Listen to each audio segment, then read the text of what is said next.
18 আমরা চলে গিয়েছিলাম একটু ঘুরতে, মানে আমি আর আমার হাজবেন্ড। জায়গাটা আমাদের ভীষণই পছন্দের, একটু খোলামেলা, এখানে অনেক রেস্টুরেন্ট একসাথে রয়েছে। তো তার মধ্যে আমরা গিয়েছিলাম হচ্ছে কেএফসিতে, যেটা আমার আর আমার হাজবেন্ডের ভীষণই পছন্দের।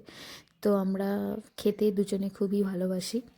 তো আমার হাজবেন্ড অর্ডার দিয়েছিল একটা কম্বো প্যাক, তো যার মধ্যে ছিল দুটো ফ্রাইস, একটা বার্গার, ফ্রেঞ্চ ফ্রাইস, পেপসি, আর এক্সট্রা একটা আইটেম অর্ডার দেওয়া ছিল। আমি কেএফসি গেলেই একটা করে বার্গার ট্রাই করিয়েই থাকি। বার্গার আমার ভীষণই পছন্দের। তো এবার একটা নতুন বার্গার ট্রাই করেছিলাম। একটু গল্প করে খাওয়া দাওয়া করে আমার হাজব্যান্ডের আর একটা আইটেম পছন্দ হয়েছিল, তো আবারও অর্ডার করেছিল। আর শেষে ছিল চকোলাভা, যেটা আমার ভীষণই পছন্দের। আমার বলবো না, আমার আর আমার হাজব্যান্ড দুজনেরই ভীষণ পছন্দের। আমি অনেক জায়গাতেই চকোলাভা ট্রাই করেছি, তবে আমার কেএফসিরটা বেস্ট লেগেছে।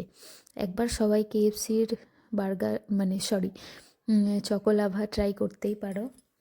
তারপর একটু আমরা সময় কাটিয়ে গল্প করে বাড়ি ফিরলাম, আর বাইরেটা একটু ঘুরে ফটোশ্যুট করে একটু সময়টা